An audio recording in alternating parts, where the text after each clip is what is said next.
Hello, Maverick traders, and welcome out to your daily currency recap. This is Ankit here, and I'll be breaking down today's market price action. It's a Wednesday, April the 23rd. Let's get into it. As always, we'll be taking a look at what's happening in the markets, take a look at broader market analysis, and then bring it down into currency baskets, take a look at what the news is telling us, and then we'll take a look at some possible setups ahead. Let's get into it. Disclaimer. This video was created for professional stock and option traders. Maverick Trading is a proprietary trading firm that employs professional traders around the world. Our traders trade firm capital and keep 70 to 80% of profits they generate. All trades and analysis in this video are for professional traders only. If you are interested in becoming a professional trader for Maverick, click the apply button in the video description. Let's break down what happened today. So jumping into the market analysis, let's just jump right into the headlines and the numbers. And I must say that the last 24 hours were definitely more eventful. If we compare market volatility to a week ago, we definitely seen a bit of a slowdown in that volatility.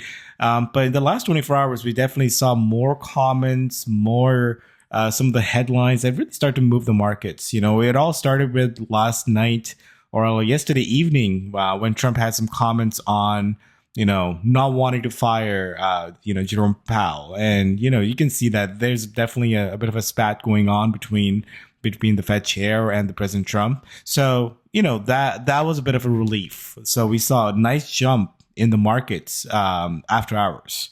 And then we had some comments during the day today from the Treasury Secretary. And then again, those kind of caused a bit of a back and forth moves. So looks like the volatility kind of coming back in this little pockets here. And then this last 24 hours was definitely more eventful. Now, when we take a look at the numbers, you can see that it was a decent day. I mean, especially in the Swiss franc. I know Rob talked about the Swiss franc on the downside, and it was spot on as the Swiss franc sort of took a little bit of a dive over here. Outside of that, you can see that there was definitely more intraday volatility.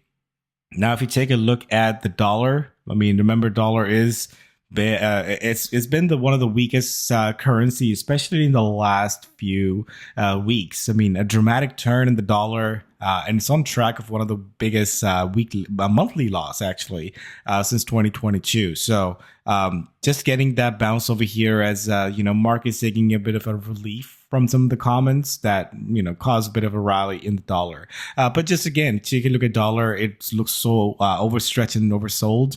I'm not surprised that we're getting a bit of a bounce over here. In the same way, we are seeing a big drop today in the gold market, and we saw a big jump in the equity market. So again, that was a perfect recipe for Swiss franc to kind of come back along with the yen. So outside of that, you can see where's the money flowing. The Aussie and the Kiwi continues to be taking advantage of that. Remember, these were the ones that were down the most, and now they're up. So they're just kind of recovering some of the grounds that we had lost. Outside of that, you can see that there was, Canadian dollar was mostly flat. Pound was actually, mostly flat. But again, if you look at intraday movements, pound definitely had a nice little recovery, early this morning. So, a lot of back and forth as you take a look at the numbers for the end of the day. It doesn't really show you what the intraday range was, but the movements today was definitely pretty good. Now, here we are with the markets. You can see S&P up 1.73%. We got World Stock Index up 1.31%. So, bit of a risk on move. This was, again, a big drop in gold. Remember, gold has been one of the asset that's been gaining the most. So getting that pullback here, again, we don't know if this is the end of that move or it's just a short-term pullback. But right now, we're just going to treat it as a short-term pullback. We got a little bit pullback in the oil market, and crypto was mostly flat overall. Now, here we are in the crypto market. You can see it was a pretty mixed day. Bitcoin Cash was down, but Ethereum was up.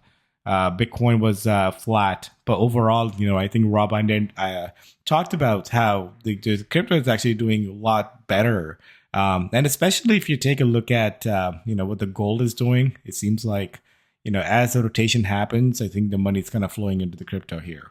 But we'll still have to see what's the next big move over here. Now, if you take a look at the market outlook, we were sitting at a -3. I mean, I must say that this is the outlook Everything was looking a lot bearish till we got this little run over here.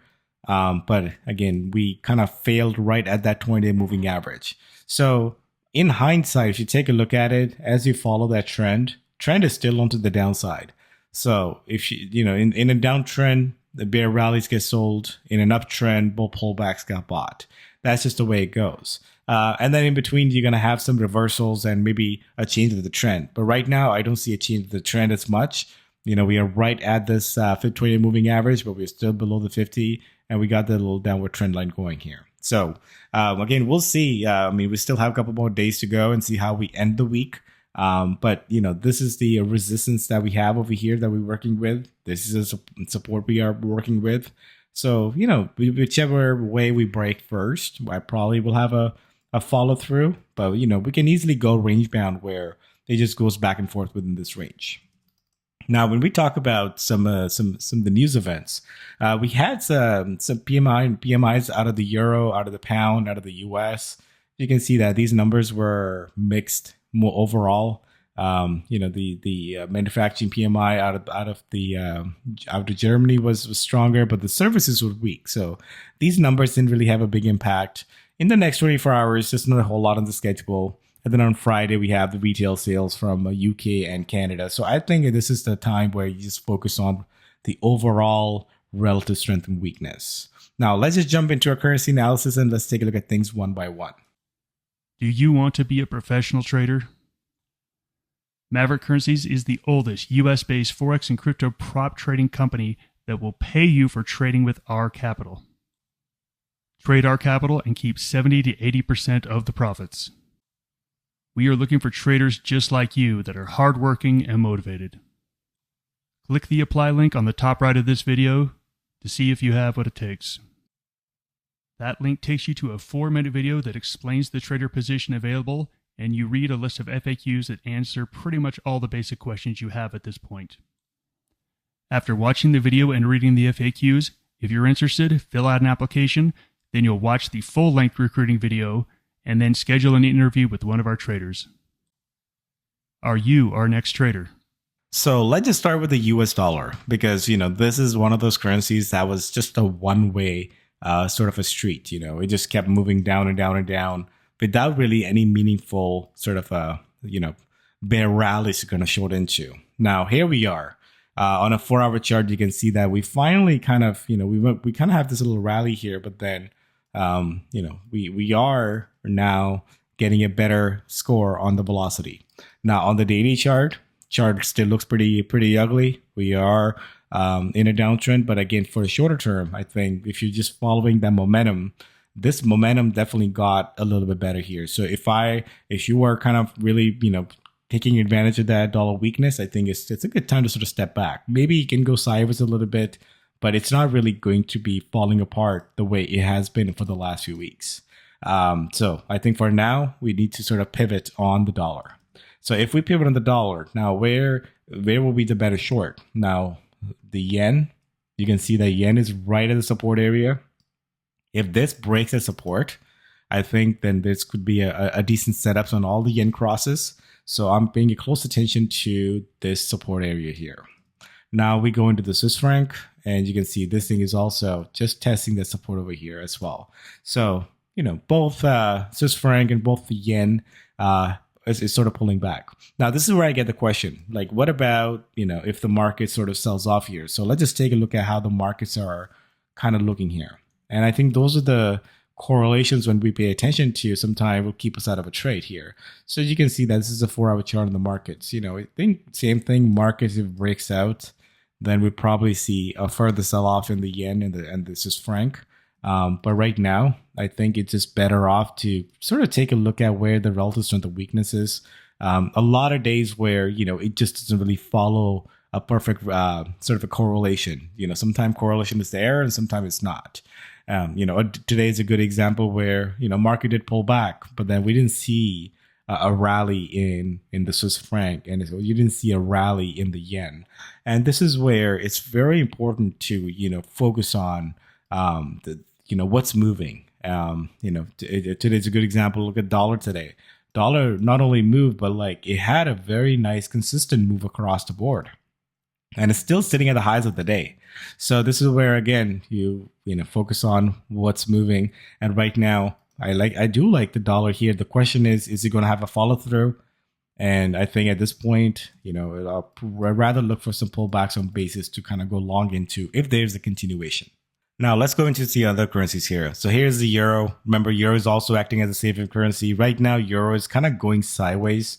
So don't really have a strong score on this euro here. It's still kind of holding on to the support. So until it really breaks that support, I think we'll probably want to hold off onto the euro here. On the other hand, British pound, I must say, has been a sort of an interesting trade. I mean, on a daily chart, it doesn't look good, but then as you go lower time frame, you know, we had a nice move over here to the upside. So this is where momentum was there today. Question is that, do we have a momentum or should I look for a continuation? I mean, at this point, you know, this is where you get to sort of draw some lines, get some alerts and say, if it breaks out this level, then that's where I want to get in. And I think that's really where I'm at. It's really at the resistance here. So I have no reason or compelling reason to jump on here. But if it does clear out that resistance, I think that's where I'll be interested. Now, here we are with the CAD. Must say that the CAD is sort of turning around with the US dollar as well. So here we are, you know, the same thing. It's right up against that resistance. So if I really want to be jumping on further strength, it needs to break above that prior resistance. Now, here we are with the Aussie. Where's the Aussie sitting at? And you can see Aussie sitting at in a consolidation phase. So a lot of things, as you can see, are at that resistance. As you can see, it did pierce through that resistance and just really fallen back here. So anytime that I'm dealing with this kind of stuff, you know, that's where I'm a little bit more selective. You know, in terms of entry, especially if something is not breaking out. I don't want to be spending too much time sitting sideways in a range here. I want to be in something that's actually breaking and actually moving higher. And here we are with the Kiwi, and I think Kiwi kind of the same boat here. Kiwi, again, is one of the currencies that had a massive run. But again, take a look at where we are with the Kiwi.